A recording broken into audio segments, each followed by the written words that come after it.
Hello students, कैसे हो आप सभी लोग। उम्मीद है कि आप सभी लोग अच्छे होंगे। रेलवे इंजीनियर के 6th लेक्चर में हम डिस्कस करने वाले हैं अलाइनमेंट सर्वे के बारे में। अगर आपने हमारा लास्ट लेक्चर देखा होगा जिसमें हमने ट्रैक अलाइनमेंट के बारे में डिस्कस किया था, तो आपको ट्रैक अलाइनमेंट के बारे में बेसिक नॉलेज पता होगी, उसकी रिक्वायरमेंट्स के बारे में पता होगा, ट्रैक अलाइनमेंट क्या होता है उसके बारे में भी जानकारी होगी। अगर आपने वो लेक्चर मिस कर दिया है तो उसका लिंक भी आपको डिस्क्रिप्शन में मिल जाएगा। पहले आप उस लेक्चर को देखिए, तभी आपको ये लेक्चर समझ आएगा। ट्रैक अलाइनमेंट को फिक्स करने के लिए जो भी स्टेप्स होते हैं वो सभी स्टेप्स हम इस लेक्चर में डिस्कस करने वाले हैं। ट्रैक अलाइनमेंट को फिक्स करने के लिए कौन से सर्वे करने पड़ते हैं, उनके क्या स्टेप्स हैं, उनमें क्या क्या करना पड़ता है, वो सभी इन्फॉर्मेशन हम इस लेक्चर में डिस्कस करेंगे। तो चलिए बिना टाइम वेस्ट के इस वीडियो को शुरू करते हैं और डिटेल में पढ़ते हैं अलाइनमेंट सर्वे के बारे में। ट्रैक अलाइनमेंट सर्वे। ट्रैक अलाइनमेंट सर्वे शुरू करने से पहले आपको ट्रैक अलाइनमेंट का कंसेप्ट क्लियर होना चाहिए। ट्रैक अलाइनमेंट एक सेंटर लाइन होती है जो कि अर्थ सरफेस पर किसी भी न्यू कंस्ट्रक्ट होने वाले रेलवे लाइन को डायरेक्शन और उसकी पोजीशन प्रोवाइड करती है। अगर आप ट्रैक अलाइनमेंट के बारे में डिटेल में पढ़ना चाहते हैं तो आप हमारा लास्ट लेक्चर देख सकते हो जिसमें हमने ट्रैक अलाइनमेंट के बारे में एक्सप्लेन किया है और साथ में ट्रैक अलाइनमेंट की रिक्वायरमेंट्स के बारे में भी एक्सप्लेन किया है। उस लेक्चर का लिंक आपको डिस्क्रिप्शन में भी मिल जाएगा। अभी हम पढ़ते हैं ट्रैक अलाइनमेंट सर्वे के बारे में। ट्रैक अलाइनमेंट सर्वे में 4 टाइप्स सर्वे किए जाते हैं, जिसमें पहला सर्वे है ट्रैफिक सर्वे, दूसरा है रिकोनेंसिस सर्वे यानी कि रेके सर्वे, तीसरा है प्रीलिमिनरी सर्वे, चौथा है लोकेशन सर्वे। सबसे पहले हम डिटेल में पढ़ते हैं ट्रैफिक सर्वे के बारे में। Traffic survey is conducted to know the potential of available traffic in the routes. Routes में कितना ट्रैफिक अवेलेबल है। अगर हम कोई भी अलाइनमेंट प्रोवाइड करेंगे एक पर्टिकुलर एरिया में तो हमें वहाँ पर रेलवे के लिए कितने पैसेंजर या फिर पॉपुलेशन मिलेगी, उसके लिए हम ट्रैफिक सर्वे कंडक्ट करते हैं। It is conducted before starting any railway project. जो कोई भी रेलवे प्रोजेक्ट शुरू करने से पहले कंडक्ट किया जाता है। The earnings directly depends upon the traffic of passengers and goods. जो रेलवे सिस्टम्स की अर्निंग होती है वो डायरेक्टली प्रोपोर्शनल या फिर डिपेंड होती है पैसेंजर्स कितने वहाँ पर ट्रैवल कर रहे हैं या फिर कितने पार्सल गुड्स मशीनरी जो इंडस्ट्रियल प्रोडक्ट हैं वहाँ पर कितने मूव किए जा रहे हैं with the help of railway system. In this survey following information should be collected. इस सर्वे में हम फॉलोइंग इन्फॉर्मेशन जो है कलेक्ट करते हैं, जिसमें पहली है population of cities towns and villages with in 15 kilometres. इस सर्वे में हम ट्रैक के दोनों साइड 15 किलोमीटर तक के सिटीज़ टाउन और विलेजेस की इन्फॉर्मेशन जो है कलेक्ट करते हैं, वहाँ पर उनमें कितनी पॉपुलेशन अवेलेबल है। Position of industrial area. Position of industrial area हम इसलिए स्टडी करते हैं क्योंकि इंडस्ट्रियल एरिया है जो वो ज़्यादा से ज़्यादा पॉपुलेशन को अट्रैक्ट करता है, क्योंकि लोग जो है अपने रोज़गार के लिए इंडस्ट्रियल एरिया में आना चाहते हैं तो वो रेलवे सिस्टम का इस्तेमाल करेंगे ट्रैवल करने के लिए। तो ये भी एक फैक्टर होता है पॉपुलेशन के लिए। Future prospects of development of area. Future prospect भी हम देखते हैं कि यहाँ पर हम अलाइनमेंट या फिर ट्रैक प्रोवाइड करने वाले हैं, वहाँ पर इन फ्यूचर कितना डेवलपमेंट होने वाला है। Fairs and religious festivals which attract the traffic. यहाँ पर हम अलाइनमेंट या फिर ट्रैक प्रोवाइड कर रहे हैं, वहाँ पर कितने फेयर्स और रिलीजियस फेस्टिवल्स होते हैं जो कि ज़्यादा से ज़्यादा ट्रैफिक को अट्रैक्ट करते हैं, क्योंकि ज़्यादा से ज़्यादा ट्रैफिक होगा उतनी ही रेलवे सिस्टम की अर्निंग्स या फिर रेवेन्यू होगा। After collecting data approximate expenditure operating cost and revenue earned is calculated. ये सभी इन्फॉर्मेशन जो हमने पीछे डिस्कस की उससे कलेक्ट करने के बाद हम अप्रोक्सीमेटली एक्सपेंडिचर, ऑपरेटिंग कॉस्ट और रेवेन्यू को कैलकुलेट करते हैं कि सिस्टम रेलवे सिस्टम में हमारे एक्सपेंडिचर कितने लगेंगे, उसे चलाने के लिए हमें ऑपरेटिंग कॉस्ट जो एनुअली कितनी देनी पड़ेगी और वहाँ से हमारी अर्निंग या फिर रेवेन्यू कितना जनरेट होगा। In this type of survey the following maps are prepared. इस सर्वे में फॉलोइंग मैप्स क्रिएट किए जाते हैं। सबसे पहला है टोपोग्राफिकल मैप्स। टोपोग्राफिकल मैप में हम देखते हैं कि यहाँ पर हम अलाइनमेंट या फिर ट्रैक प्रोवाइड करने वाले हैं, वहाँ पर रिवर्स, बिल्डिंग्स, ब्रिजेस, टनल्स और फिजिकल फीचर्स कैसे हैं, वहाँ पर कितनी बिल्डिंग्स हैं, ब्रिजेस प्रोवाइड किए हुए हैं, जब प्रोवाइड करने वाले हैं हमें टनल्स बनानी पड़ेगी। इन सभी के बारे में इंफॉर्मेशन कलेक्ट करने के लिए हम टोपोग्राफिकल मैप क्रिएट करते हैं। सेकंड है एग्रीकल्चर मैप। जो हमें लैंड और फर्टिलिटी वैल्यू के बारे में बताता है। हमें क्योंकि ट्रैक अलाइनमेंट के लिए वो लैंड यूज़ करनी होती है जो कि फर्टाइल ना हो, क्योंकि इससे वो हमारी जो लैंड है वो वेस्ट हो सकती है। हमें ऐसी लैंड यूज़ करनी है जो कि वैल्यूएबल ना हो।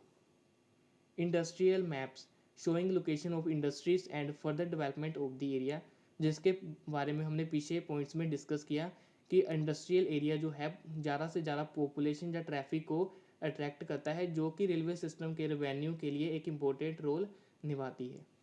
सेकंड है रिकॉनेंसिस सर्वे। रिकॉनेंसिस और recce survey is rough inspection of various physical characteristics of the area to determine the suitability of different alignments marked on the available map। हमने जो है मैप पर अलग अलग तरह से अलाइनमेंट क्रिएट कर लिए होते हैं। हमने एक मैप पर 2, 3, 4 ऐसे बहुत से अलाइनमेंट्स जो है डिसाइड किए होते हैं, जिनमें से हमें एक अलाइनमेंट को फिक्स करना होता है। रिकॉनेंसिस सर्वे इसी के लिए यूज़ होता है। हम इसमें रफ इंस्पेक्शन करते हैं हर टाइप की अलाइनमेंट के लिए जो हमने मैप पर प्रोवाइड की है।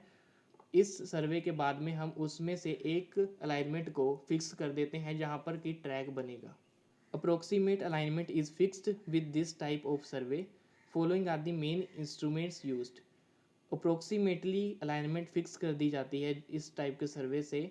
इसमें कुछ फॉलोइंग इंस्ट्रूमेंट यूज़ होते हैं: प्रिज्मेटिक कंपस, अबने लेवल, टेलीस्कोप और पैडोमीटर। रिकॉनेंसिस सर्वे के ऑब्जेक्टिव्स कीजिए, क्यों हम प्रोवाइड करते हैं, क्यों परफॉर्म करते हैं।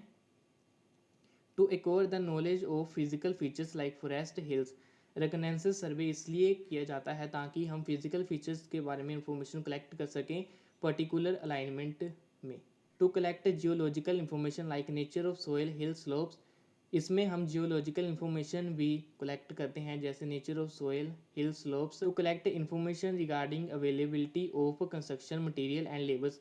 जहाँ पर हम अलाइनमेंट प्रोवाइड कर रहे हैं, यहाँ पर ट्रैक बनेगा, वहाँ पर मटेरियल और लेबर्स की अवेलेबिलिटी है या नहीं, ये भी हम रिकॉनेंसिस सर्वे में जो है डेटा उसके बारे में कलेक्ट करते हैं। To prepare rough estimate for approximate alignments. इसकी मदद से हम रफ एस्टिमेट भी क्रिएट करते हैं अप्रोक्सीमेट अलाइनमेंट्स का। To create possible alternative alignment.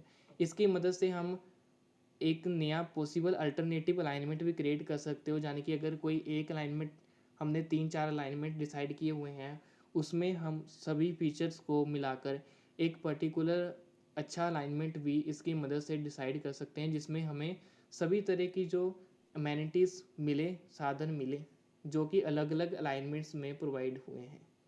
तीसरा है preliminary survey. In this survey total cost of different routes is calculated with high accuracy. इस सर्वे में जो भी अलाइनमेंट्स हमने डिसाइड की हैं, उन सभी अलाइनमेंट्स का जो है हम एक एस्टिमेट प्रोवाइड करते हैं, कैलकुलेट करते हैं with high accuracy. Selection of final alignment is depend on preliminary survey. जो हम फाइनल अलाइनमेंट डिसाइड करते हैं वो प्रीलिमिनरी सर्वे के अकॉर्डिंग ही करते हैं। जो हम यहाँ पर अलाइनमेंट को चूज़ कर लेंगे उस पर हम ट्रैक बनाएंगे under the project of railway. Various instrument use in preliminary survey are theodolite, tacheometer, dumpy level, plane table and prismatic compass. सभी तरह के जो इंस्ट्रूमेंट यूज़ होते हैं प्रीलिमिनरी सर्वे में। First of all, A traverse survey is in A belt of about 100 to 150 meter width on the either side of the center line with a transit instrument is done. Final drawing and detail for each alignment are prepared. इसमें हम सबसे पहले एक traverse सर्वे करते हैं, जो कि एक सेंटर लाइन, जो कि अलाइनमेंट की सेंटर लाइन है, उसके बोथ साइड पर हम जो परफॉर्म करते हैं with in the 100 to 150 metres के अंडर, जिसमें हम एक ट्रांसिट इंस्ट्रूमेंट का यूज़ करते हैं। इसकी मदद से हम फाइनल ड्राइंग और डिटेल बनाते हैं हर एक अलाइनमेंट के लिए जो कि हमने डिसाइड की हुई हैं। प्रीलिमिनरी सर्वे कौन सी इन्फॉर्मेशन हमें प्रोवाइड करता है, कौन सी इन्फॉर्मेशन कलेक्ट करता है, उसके बारे में पढ़ते हैं। फर्स्ट है क्वांटिटी ऑफ अर्थवर्क। हमने जो अलाइनमेंट चूज़ की है वहाँ पर अर्थवर्क का कितना काम होगा, वो उसकी क्वांटिटी ये कैलकुलेट करता है। Length of alternative routes. जो हमने अल्टरनेटिव रूट्स डिसाइड किए हैं अलाइनमेंट के साथ में, उसकी हमें जी लेंथ प्रोवाइड करता है। Height of cutting and embankment. कितनी कटिंग होगी, कितनी फिलिंग एम्बैंकमेंट होगी, उसकी इन्फॉर्मेशन हमें प्रोवाइड करता है। बेरिंग कैपेसिटी क्या है सोइल की, उसकी इन्फॉर्मेशन हमें प्रोवाइड करता है। वाटर टेबल पोजीशन क्या है उस लोकेशन का जहाँ पर की अलाइनमेंट की गई है, ट्रैक प्रोवाइड होनी है, उसकी इन्फॉर्मेशन कलेक्ट करता है। डिटेल्स ऑफ फिजिकल फीचर्स यानी कि फॉरेस्ट हिल्स, इसकी इन्फॉर्मेशन जो है कलेक्ट करता है और प्रोवाइड करता है। फोर्थ है location survey. After deciding the most ideal route for from preliminary survey, location survey is conducted along the decided route. हमने अभी लोकेशन जो है एक पर्टिकुलर ट्रैक को फिक्स कर लिया है कि हमें इस अलाइनमेंट पर ही ट्रैक कंस्ट्रक्ट करना है। उसके बाद हम लोकेशन सर्वे वहाँ पर कंडक्ट करेंगे। Following work is carried in the following steps. वहाँ पर क्या इंपॉर्टेंट काम हमें करना होता है लोकेशन सर्वे के अंडर, वो हम रीड करते हैं। The centre line of the alignment is marked on the ground by driving pegs at every 30 metre intervals.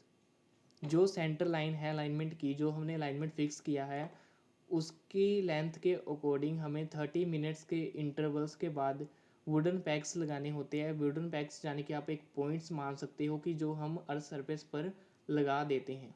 Masonry pillars are constructed on centre line at every 600 metres. जो centre line है वहाँ पर 600 metre पूरे होने के बाद हम masonry pillar बनाते हैं। हर 600 मीटर के बाद हम ये पिलर बनाते हैं। Pillars are also constructed at every tangent point of curve. जहाँ पर टेंजेंट है कर्व का, जहाँ पर हमें कर्व प्रोवाइड करनी है, टेंजेंट पॉइंट होता है वहाँ पर भी हम पिलर को प्रोवाइड करते हैं ताकि हमें कर्व की लोकेशन भी पता चल सके। The magnetic bearing of each tangent is taken at every tangent point by prismatic compass. साथ में हम एवरी टेंजेंट पॉइंट पर प्रिज्मेटिक कंपास से मैग्नेटिक बेरिंग को भी कलेक्ट करते हैं, नोट करते हैं। Longitudinal sections and cross section are designed. Track alignment या फिर ट्रैक के हम लॉन्गिट्यूडनल सेक्शन और क्रॉस सेक्शन को डिज़ाइन भी करते हैं। The position of alignment is clearly marked in the plan. जो हमने सेक्शंस और लॉन्गिट्यूडनल सेक्शन और क्रॉस सेक्शन जब प्लान बनाया है ट्रैक का, वहाँ पर हम अलाइनमेंट की एक प्रॉपर लोकेशन जो है पोजीशन मार्क करते हैं प्लान के ऊपर, ताकि हमें जो है विजिबिलिटी रहे कि मैप के द्वारा भी कि हम कहाँ पर ट्रैक प्रोवाइड करने वाले हैं। Full details for the construction of tunnels, culverts and bridges are determined. Location survey में हम पूरी इंफॉर्मेशन प्रोवाइड करते हैं कि कहाँ पर टनल बननी है, कहाँ पर कल्वर्ट्स बनने हैं और कहाँ पर ब्रिजेस प्रोवाइड करने हैं। All other work aspect construction is completed in the location survey. Constructed के बिना जो भी काम होंगे वो सभी जो है लोकेशन सर्वे में कंप्लीट किए जाते हैं। मुझे उम्मीद है कि ये वीडियो आपको अच्छी लगी होगी। इससे रिगार्डिंग आपको अगर कोई भी क्वेश्चन या फिर क्वेरी है तो आप नीचे कमेंट कर दीजिए, मैं उसका रिप्लाई करने की कोशिश करूँगा। और साथ में इस लेक्चर में यूज़ हुए स्लाइड्स और नोट्स का लिंक भी आपको डिस्क्रिप्शन में मिल जाएगा। रेलवे इंजीनियर के सभी प्रीवियस लेक्चर को मिलाकर हमने एक प्लेलिस्ट तैयार की है जिसमें आपको सभी रेलवे इंजीनियर से रिलेटेड जो लेक्चर्स मिल जाएंगे, जिसका लिंक भी मैंने डिस्क्रिप्शन में दे दिया है। नेक्स्ट लेक्चर में हम एक इंपॉर्टेंट टॉपिक कवर करने वाले हैं, परमानेंट वे। उसके रिगार्डिंगली भी आपको एग्जामिनेशन में काफ़ी क्वेश्चन आ जाते हैं। वो लेक्चर मिस ना करने के लिए और साथ में और भी सिविल इंजीनियर रिलेटेड वीडियो देखने के लिए आप मेरे चैनल को सब्सक्राइब कर लीजिए। और ये लेक्चर अगर आपको अच्छा लगा तो इसे लाइक कीजिए और अपने फ्रेंड्स के साथ भी शेयर करना ना भूलिएगा। Thank you.